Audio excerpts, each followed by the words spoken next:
ರಾಜ್ಯಾದ್ಯಂತ 65ನೇ ಕನ್ನಡ ರಾಜ್ಯೋತ್ಸವವನ್ನು ಆಚರಣೆ ಮಾಡಲಾಗಿದ್ದು, ಮಂಗಳೂರಿನ ಅಸೈಗೋಳಿಯಲ್ಲಿರುವಂತಹ ರಾಜ್ಯ ಮೀಸಲು ಪೊಲೀಸ್ 7ನೇ ಪಡೆಯಿಂದಲೂ ಕನ್ನಡ ರಾಜ್ಯೋತ್ಸವವನ್ನು ಆಚರಿಸಲಾಯಿತು.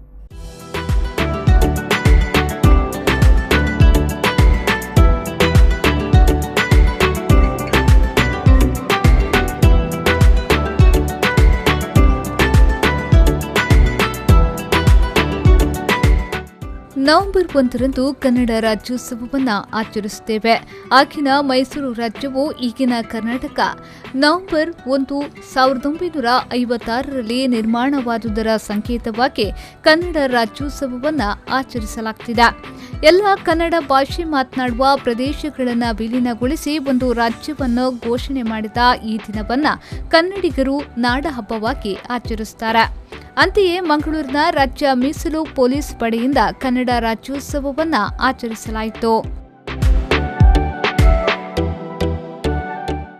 ಕರ್ನಾಟಕ ರಾಜ್ಯ ಮೀಸಲು ಪೊಲೀಸ್ 7ನೇ ಪಡೆ ಅಸೈಗೋಳೆ ಘಟಕದ ಆಡಳಿತ ಕಚೇರಿಯ ಮುಂಭಾಗದಲ್ಲಿ 65ನೇ ಕನ್ನಡ ರಾಜ್ಯೋತ್ಸವದ ಅಂಗವಾಗಿ ಕನ್ನಡ ತಾಯಿ ಭುವನೇಶ್ವರಿ ದೇವಿಯ ಭಾವಚಿತ್ರಕ್ಕೆ ಕಮಾಂಡೆಂಟ್ ಬಿಎಂ ಪ್ರಸಾದ್ ಅವರು ದೀಪ ಬೆಳಗಿಸಿ ಪುಷ್ಪಾರ್ಚನೆ ಮಾಡುವುದರ ಮೂಲಕ ವಿಜೃಂಭಣೆಯಿಂದ ಆಚರಿಸಲಾಯಿತು.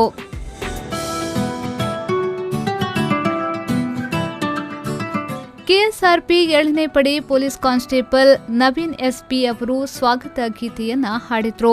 ಕಮಾಂಡೆಂಟ್ ಬಿಎಂ ಪ್ರಸಾದ್ ಕರ್ನಾಟಕ ಏಕೀಕರಣ ಮತ್ತು ಮೈಸೂರು ರಾಜ್ಯವನ್ನ ಕರ್ನಾಟಕ ಎಂದು ಮರುನಾಮಕರಣ ಮಾಡಿದ್ದು ಹಾಗೂ ಹಲವು ಭಾಷೆಗಳನ್ನ ಕಲಿಯೋಣ, ಕನ್ನಡ ಭಾಷೆಯನ್ನ ಉಳಿಸೋಣ, ಬೆಳೆಸೋಣ, ಹೃದಯದಲ್ಲಿ ಸ್ಮರಿಸೋಣ ಎಂದು ಹೇಳಿದ್ರು.